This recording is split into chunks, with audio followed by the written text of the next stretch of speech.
Good afternoon. Welcome to Sticky Learning Lunches with me, Nathan Simmonds. It is Thursday. We're just waiting for the last few people to join the room. Just going to keep an eye on them as they're coming in. Give it 30 more seconds just to make sure we're all here. Good afternoon, everyone. Vicky, great to see you. Tracy, Samantha, good to see you again. Carolina, Jason, Gabrielle, Darren, Colin. You know what? There's a whole crowd of regulars in here, and I'm really liking this. Getting more and more people coming into these sessions and staying in these sessions, which is lovely. Good to see you too. Hello, hello. You can say hello, by the way. If you want to type hello and say hello to me, it is allowed. I like the engagement. I like to know that you're there and paying attention and all that. What are we covering today? Let's get into this. Just as the last few people turn up, let's make sure that we're setting everyone up for success as we're doing this. As always, first things first, mobile phones, let's make sure they're all on flight mode so we're not getting distracted. 100% attention on you and what you're learning. Second thing is making sure you've got a drink, hydrated, ready to go. And also making sure that you've got a fresh page in the pad ready to go as well. Good afternoon, Tracy. Clean sheet. At the top of the page, you're going to write keepers, and these are the things you want to keep hold of. These are the things you want to remember that when you go back and read those notes, it's going to remind you and reinvigorate that thinking and come up with new ideas to keep the learning going and keep it sticky. Okay. Let's go in, and other people can arrive as we get into this. Welcome everyone to today's Sticky Learning Lunch with me, Nathan Simmonds, Senior Leadership Coach and Trainer at MBM, Making Business Matter, home of Sticky Learning. We are the provider of leadership development and soft skills to the grocery and manufacturing industry. What I do with these lunches is help you be the best version of you right now from where you are, working from home and preparing to return to work in the near future. Let's dive into this. Today we're going to be covering the D in the MIND model.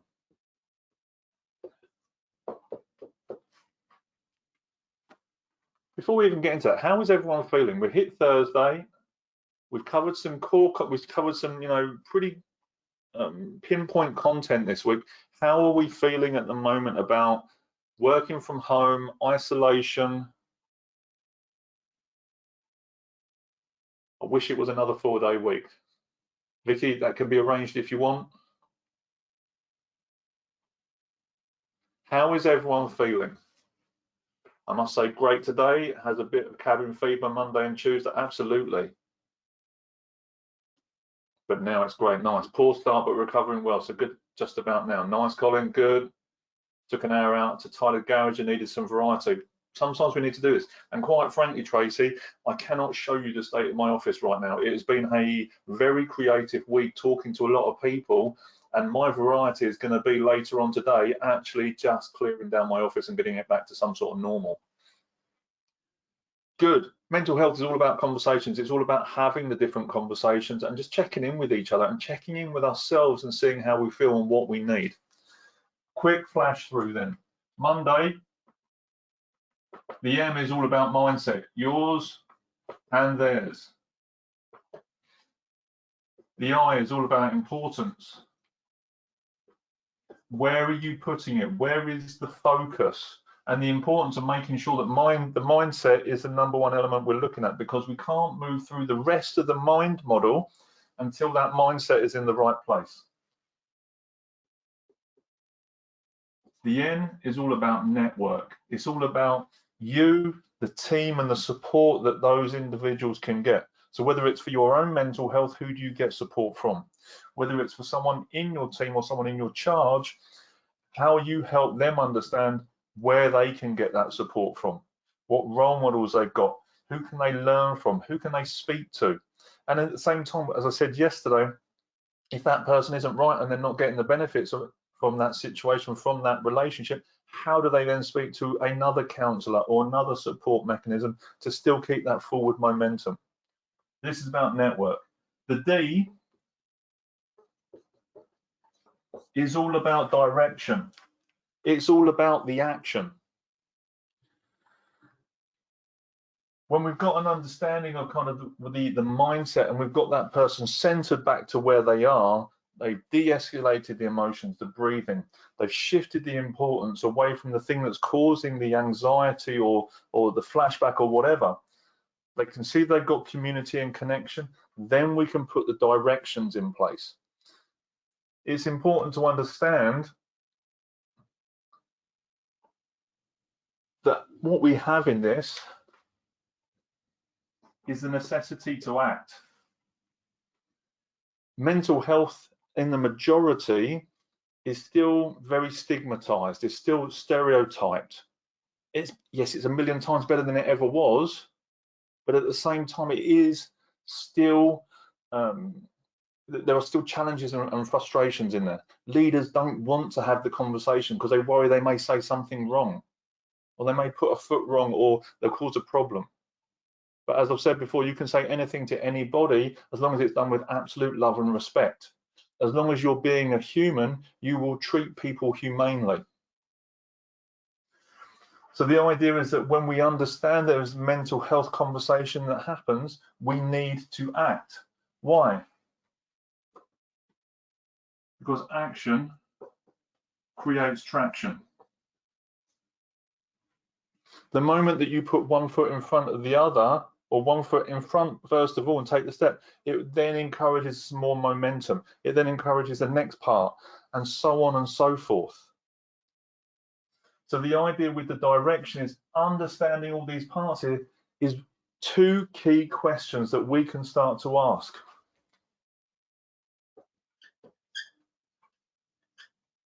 I'm going to run out of whiteboard on this screen in a minute. I'm going to have to turn the laptop around. Two types of questions we can ask. AWN, A-W-N, and AWE, A-W-E. This one I've pulled out of Coaching Habits by Michael Bungay, wherever that book has gone. These mean two things. AWN means and what next? And AWE means and what else?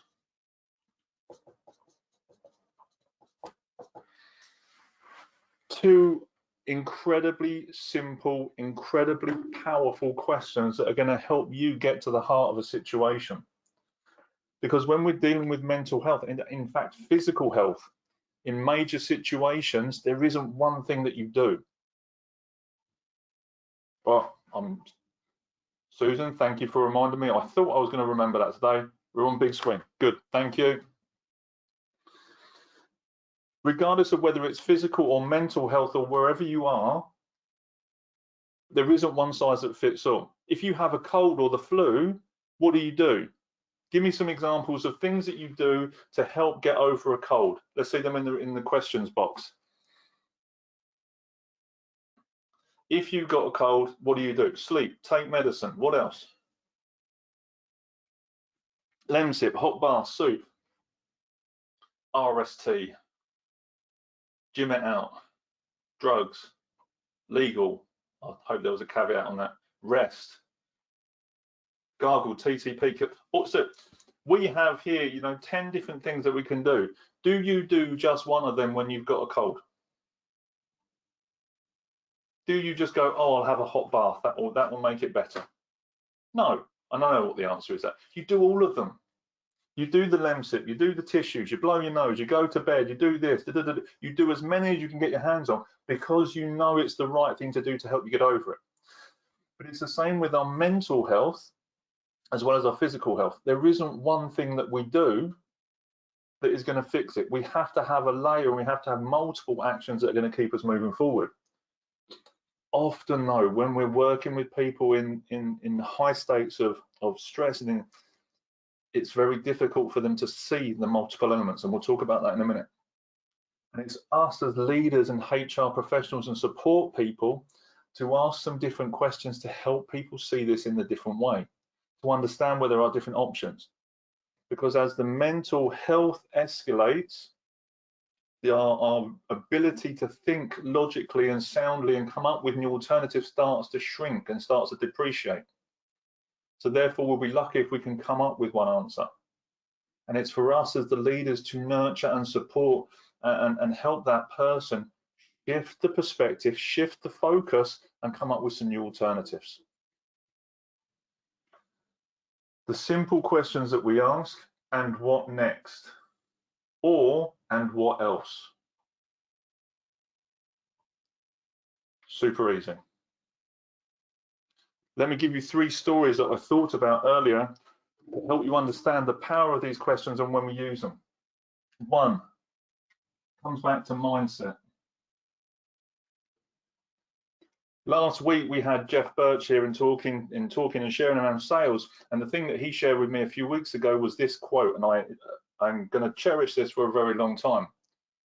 And if you haven't heard this before, now is the time to write it down. A change inflicted is a change resisted. And it's the same with mental health and personal and work and whatever. So remember that. If you haven't written it down, do so now. A change inflicted is a change resisted. So we're on the allotment. I'm a keen gardener. I like to grow vegetables, and it gives us a chance to get out. Luxurious place to be right now. And my daughter's there, and it's hot and it's sunny. So what's happening in 2 allotments over is there's some friends. So we keep the physical distancing, and they live right next to the allotment. And suddenly they turn up with ice lollies, and Poppy hasn't got her ice lollies. It hasn't got access to an ice lolly, and she starts to freak out. She's going, I want a lollipop. You know, she's young. You know, it's all of a sudden that's the most important thing there is to her. The brain starts to shut down because the stress reaction is starting to kick in, so the logical thinking is starting to diminish. All she can see is the lack of ice lolly. So Anna and I, Anna, my wife, and Poppy's mother, we say, well, you can have an ice lolly when you get home, because we've got one in the freezer here. That's not good enough. She wants one now. The brain's starting to shut down even more. Rather than changing or, you know, trying to help de-escalate the importance, or, you know, come up with different solutions, or help to come, all we kept saying was, you can have one, but when you get home. But Poppy wanted it now. So what we did is we started to inflict that change, or that process, that outcome of, yes, you can, but it's going to be at home. You can't have it now. It was rational and logical, but we were inflicting that root on her. The emotions escalated because we hadn't checked in with the mindset. And as we were inflicting that change, the level of resistance went up and the mindset started to get foggy. Who here right now has got children, and who here now has had some serious meltdowns with their children for absolutely no logical reason? Who's experienced this in the last 8 weeks? I've got a yep already.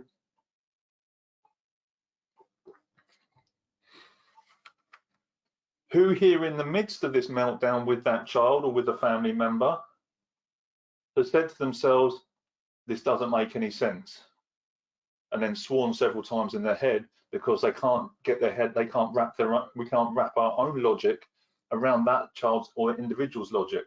I've got some laughter coming up here, because what they're seeing doesn't make sense to you, because maybe they're 5, 6, 7, 10 years old, or even a teenager, and then we get frustrated. So my frustration starts to escalate, and we continue to inflict the change on our daughter to say, this is what's going to happen, you don't have a choice. That impacts the mindset. Her emotions escalate, we have even more of a problem, full-blown meltdown. And we're nowhere near home. We've got a 20-minute walk before we get home with this going on. So the reason I say this is, it is important that you always start with the first station on this train journey, which is all about mindset. You can't go down the track to the next stations on that journey unless this is set. It's almost like taking the train down the journey, but the engine hasn't been connected to the passenger carriages. And by going into this place and trying to inflict a direction, an action, your own action onto that person, is going to cause more frustration. I hope this is useful, and I hope you're seeing some of the relativeness, how this relates into the conversations. But it's the same with any change practice in any business. If you try and force it without questioning or making sure that people are with you on that journey, they're not going to go. They're going to be pulling back rather than pushing with. The second story that I wanted to tell about this is understanding the power of what next. So where are we now? Crikey. So 5 years ago, I've shared a little element of this story previously. 5 years ago, at the end of March, I was hospitalized quite seriously. I'd woken up with severe abdominal pains. Thought everything was okay. It would pass within the next kind of 24 hours. It would be okay. And it wasn't. And things got pretty serious pretty quickly. And this is the power of the coaching questions when we start to understand and what next and what else. So when we practice these things, we can understand that quote that I've shared before, we don't rise to the expectation, we fall back to the level of training. So when we look at the and what next question, I've woken up with severe abdominal pains. 7 days later, I'm having emergency surgery because I've got a hole in my intestine. I lose 15 kilos in about 10 days. Yeah, and I won't go into too many of the details, but it wasn't fun. I was a mess. I was on multiple painkillers, couldn't think clearly. I was having mild, potentially PTSD type symptoms coming up because I thought my life was ended, even though I come out of surgery in the best possible shape that I could have done in that situation. As a result, though, regardless of what was going on, the question in my head, and it's the same principle with having the cold, and what next? What else do I need to know? Who else do I need to speak to? And what next? Okay, I'm doing this. Is this better? Yes, this is making me feel better. Okay, and what next? There was, for me, there was no exception. There was only and what next? Okay, I take the action and what next? And what this does is it creates hardiness. It's not resilience. Resilience is very different. It creates that perennial hardiness that regardless what the weather, regardless what the storm, regardless what you're facing, that you always take another step. It takes practice, and sometimes it's hard. Yeah, the strongest roots aren't grown in the richest soils. The strongest roots are grown in the strongest winds. So if we want to be stronger, if we want to be hardier, we have to learn to ask ourselves those questions, and what next? And just keep taking that extra step. As I say, action creates traction. But there's a caveat. Hope this is useful so far. And I'm going to come with a couple of deep stories here with a little bit of detail. Hope this is useful. There is a caveat, and the reason I share that story is because this is my view of the world. My version, my map of the world is not everyone else's. How I see the world is different to everybody else. And that's absolutely right and normal. So it's about understanding when you're having this conversation, as I've said before, and I'm going to ask this question of you now, when you're talking to someone who is experiencing a moment, is being challenged, or their stress pot is overflowing, who is the most important person in the conversation? Remind me. They are. Good.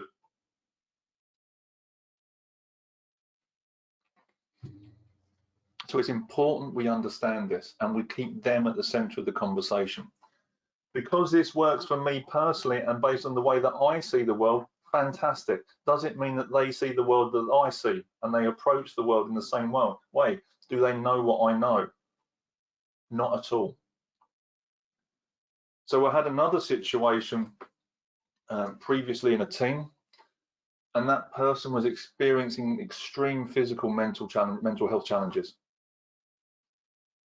Because they didn't understand how I saw the world completely, by me asking, and what next, without checking into the network and helping them to see where they were putting their importance, just came across as disrespectful and in some sense almost harassing.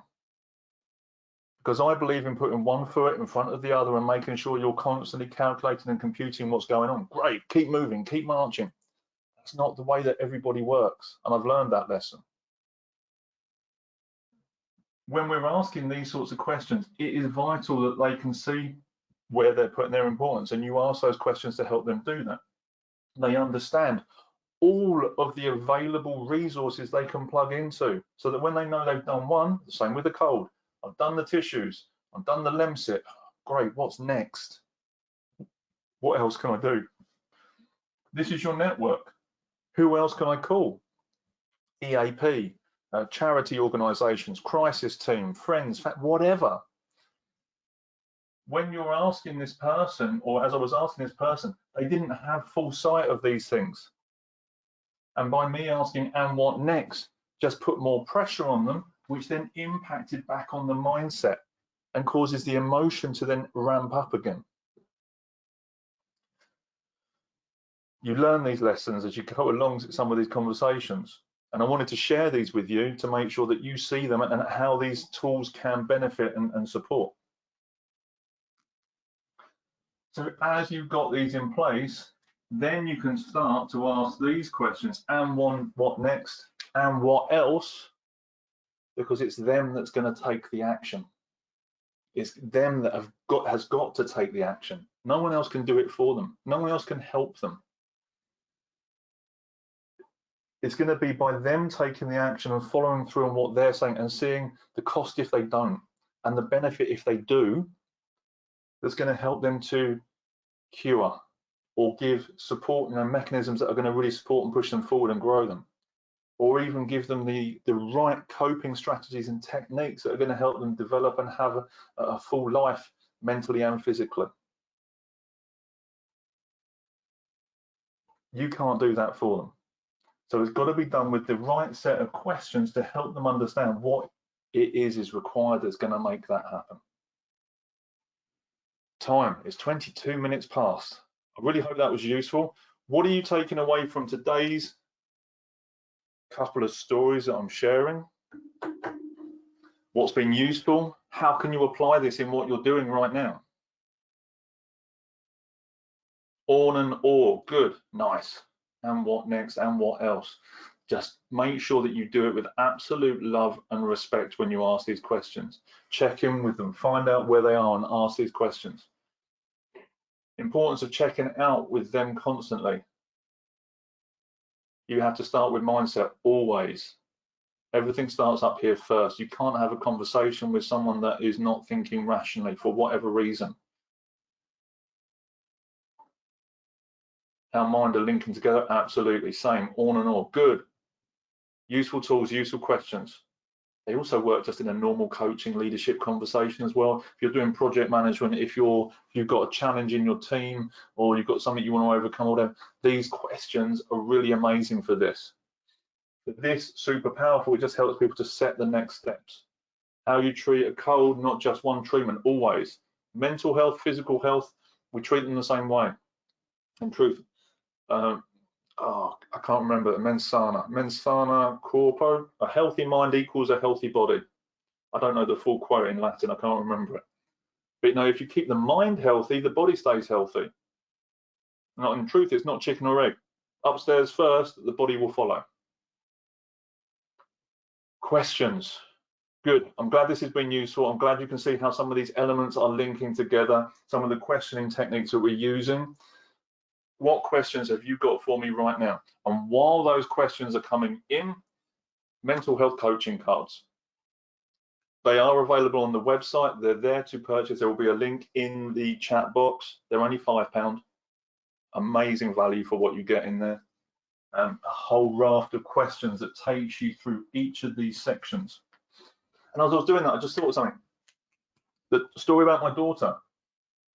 When we were going to this change inflicted and not checking the mindset, all I did was go back to the mindset questions. I suddenly realized what we were doing and how we were working, and I went back to the mindset questions and asked her questions about her senses. I asked her, what birds have you heard singing today? And the moment I did that, the focus shifted, and she's now thinking about the blackbirds or the chaffinch or whatever that she'd heard singing. And all of a sudden, everything de-escalated because she came back into her senses. Are you planning any more webinars about mental health? Not at the moment, but if that is something that we want to look at doing or people would like us to do, then we can bring that to life. Next week, we're going to be looking at, there's a couple of yes pleases coming out, okay. We're getting some strong positive call outs for doing some more mental health work. We can incorporate that. Next week, we're going to be looking at how to really liven up the virtual presentation spaces and what we're doing online in this, sharing some of the hints and tricks that I use to make sure that we're interacting and connecting, even through video link, even through GoToWebinar. So that's going to be a couple of sessions next week. If we want more mental health, we can have a look at that and start building some more content into that. What other questions do you have for me right now on this beautiful Thursday? And the link for next week's session is right there in the chat box, wherever it is on your screen. What else can I help you with right now in regards to the MIND coaching model?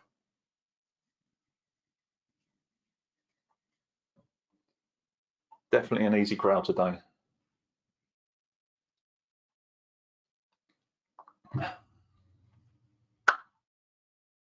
No questions coming through. I'm comfortable if you're comfortable. The link for the coaching cards is in the chat box. The link for next Monday's webinar is in the chat box. How would you help your leader with his mindset? Exactly this, just don't tell him you're doing it. If you see that person going into a mental health, we've got some questions coming through. If they're going into a mental health spiral and the emotions are escalating, then you do exactly the same for them as you would for anybody else. Again, it's regardless of who it is always being mindful of the audience. It's having that conversation. I need to, and maybe you have to pull them away. I need to have a conversation. I need a moment of privacy with you to discuss something. And it's not talking about them or challenging them or causing more anxiousness or anxiety for them because that you're flagging it. It's in saying that I need a private moment with you. I need to discuss something. But your leaders need it more than anyone. Now, we have a huge problem with wounded leaders wandering around not actually dealing with themselves because they're too busy trying to think that they have to be the one that is 100% okay and they've got the answer to every problem and there's nothing wrong with me, I'm okay, Jack. It's not like that. The higher you go up, it tends to get lonelier as you go up and you get promoted, and we understand that. Even in that, we still need people in our teams and our support mechanisms, people around us to say, do you know what, Nathan, I can see that something is challenging you. Can I help you? And that's when you have the strongest teams. When they know that you are, I'm buoyant, I am extrovert, I am all of these things. And when I'm having that day off, when something happens, it's because you've grown and fostered a team that will turn around and lift you up when you're down because you spent your time building them up and supporting them and helping to train them to be the best version of themselves. So if they need it more than ever. If they were in an extreme position, how could the change concept question be reacted to? Give me some depth on this one. If they are in an extreme position, how could the change concept question be reacted to? Again, it's understanding where our boundaries are with this. So when the prefrontal, when the neocortex shuts down completely, rational thought isn't going to get through. So occasionally it's those kind of foundational questions that may make the shift. If people are too far gone and we're talking, they're fully into a PTSD flashback and they've gone above and beyond, you have to understand when there's only so much that you can do. There is a point where as a mental health first aider or even a leader, there is a line that you have to draw, and then there is additional support that's needed, whether it's from HR, whether it's or you need an ambulance, or you need to call the police to go to someone's house. There's a point where it tips over and it's no longer our responsibility, or it's gone beyond our area of expertise and our capabilities. With the mindset questions, as I've said before, if you're going into a crisis situation or someone who's anxiety, It is not okay to turn up with your deck of 99 cards or whatever with your mindset question. I'm just going to ask you some questions from the mindset. People aren't going to buy that. The trick is with a leader, when in the leadership position, in the support position, is having those questions available so that when you see it, you walk straight into it and you go, okay, I've got a couple of questions I can pull upon in my mental deck so that I can, because I've seen them in the pack, I can then start using them. And you can start to just use different questions at different times to bring that person into the conversation. Giving them the narrative and that signposting before you go into it often helps people to understand what's going on. As I've said, no, I'm here. The reason I'm here is I'm a mental health first aider. Now I've got some questions I want to ask you to see how I can help you in this situation. Is it okay that I ask you some questions that's going to help potentially move through this a little bit faster? Would that be okay with you? Now I guarantee 13 people right now in that box all just said yes for no apparent reason, even though we're not having that sort of conversation. The reason I ask the question is because when I ask that question, I know where the conversation is going to go, and it's not for me and my best interest, it's for the interest of the individual that I'm able to ask those questions, help to de-escalate just enough so that we can ask the next set of questions so they can get the support and do what they need to do to take that action and move in the right direction. Hope that, does that answer the question? Yes, good. Good. Ladies and gentlemen, thank you very much for this week. Really enjoyed this week, really enjoyed sharing the MIND model, enjoyed creating this unique model to use these coaching skills, to use the experience I've got, the leadership experience, etc., to help you be the best version of you. Virtual classrooms is something else we do as well. I talked a little bit about what we're looking at in the future and combining mental health and combining the leadership, the self-protection tools that we can use as coaches and as practitioners. Also got the virtual classrooms available as well. Whose team, whose leaders, whose businesses would benefit from a conversation like this and me sharing these knowledges with their teams to help them have even more robust conversations? Mine. Whose teams would benefit from having these conversations?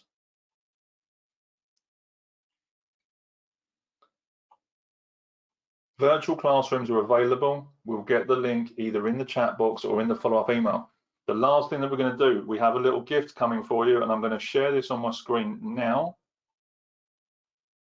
A nice, easy handout for you to fold up, put in your wallets, give to the people in your teams that's going to support their conversations. Would this as a handout for them be useful for you?